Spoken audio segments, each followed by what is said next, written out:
What's up, y'all? It's your boy Teddy Tuesday. Just wanted to get my little review on the Party Next Door album. As y'all know, I make music. I listen to music. I'm a '95 baby, so all the music in between now and then. I'm pretty, you know, pretty caught up with. Uh, but no, I've been listening to Party Next Door. Ever since it came out. With the Party Next Door 1. I went back and listened to his albums and mixtapes before he came out with P1. You're not missing nothing. It's good, but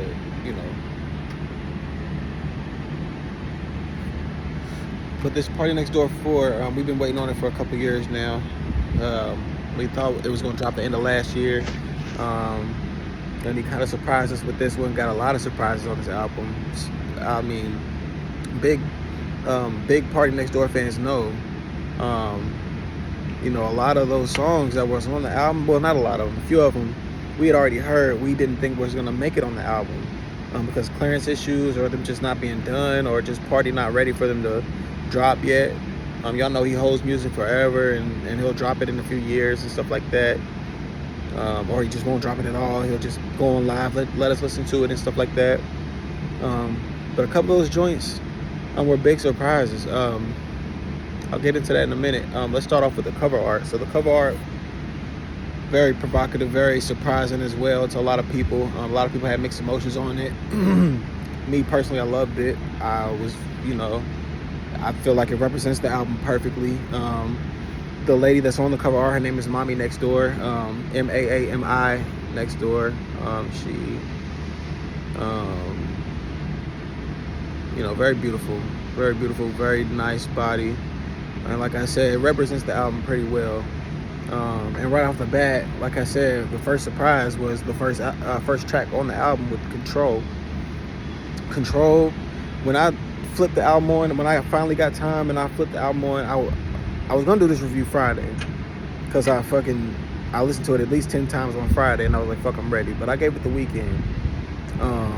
But the very first time I played the album and I heard that first song, I was like, yo, he outdid himself already. Like, whatever comes up after this, I don't even give a fuck. Like, it can be the worst album ever, but that first record being Controlled, that's so real party fans know that he told us he wasn't gonna put that record out. He told us when we first heard it on the live, it was called Sex You Up.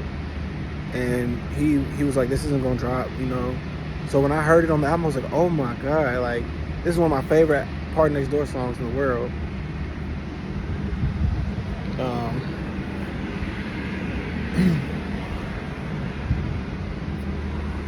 Was very ecstatic to see that on there.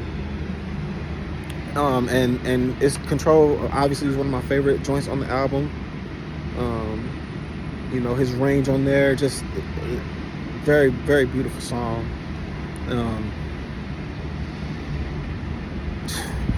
When we first heard the song, that transition wasn't there. That transition, it was good at first, but on the album it is phenomenal. It is beautiful. I couldn't believe my ears when I heard that, and that's why you love Party Next Door. He gives you those types of transitions. He's one of the kings of R&B and soul for sure. Kings of fucking yo bitch, fucking a bitch. Like, you listen to Party because you about to fuck a bitch. You got bitches on your mind, or you're going through something with a bitch. I don't know why women do. Women, he just serenades them and stuff like that. But I don't listen to this man because he's serenading me. I'm a fucking man. I listen to this man because I relate. We all, the only reason we do anything we do is for some pussy. But Control, beautiful song. Then the next song also was not supposed to be on there. It was one of the 4 that he released before he released the album, called Lose My Mind. It was supposed to be a freestyle when DMX died. He made that in the studio, and not shockingly, but it became a hit. Lose My Mind. I feel like it wasn't gonna be on the album or coming out, period, because of copyright issues with DMX. But apparently he got that shit, taken care of, and he was able to put the song on the album, and that, you know, I love that as well.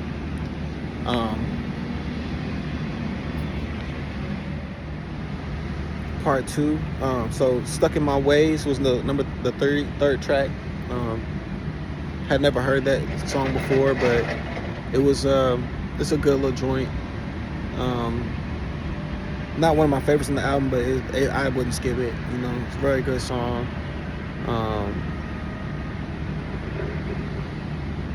Make It to the Morning, to me, was his best singing on the album.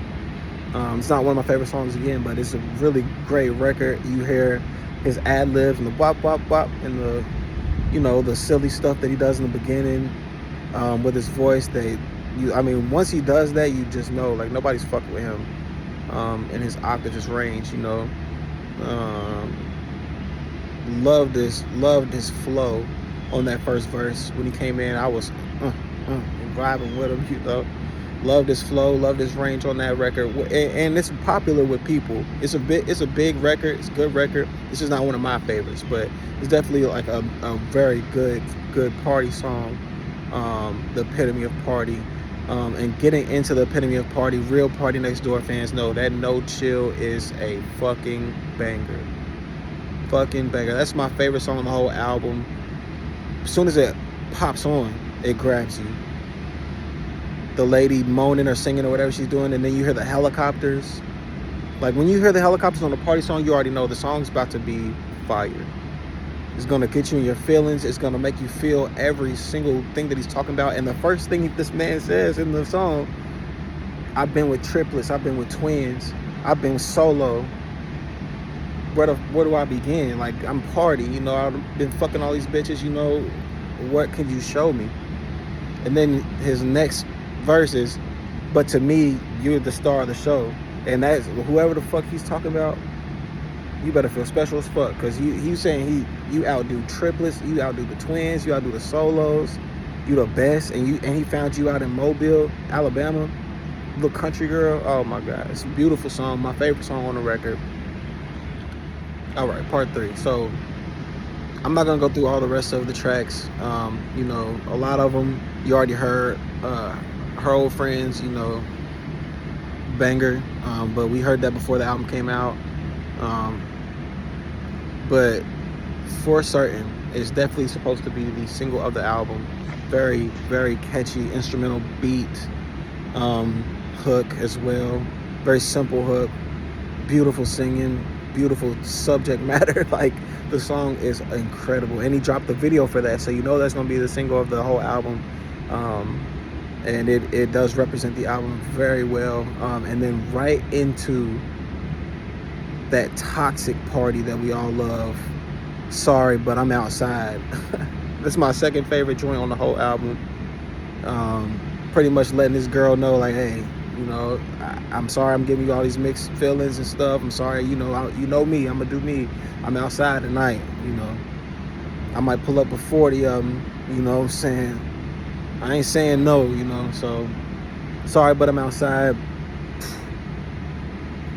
Crazy good.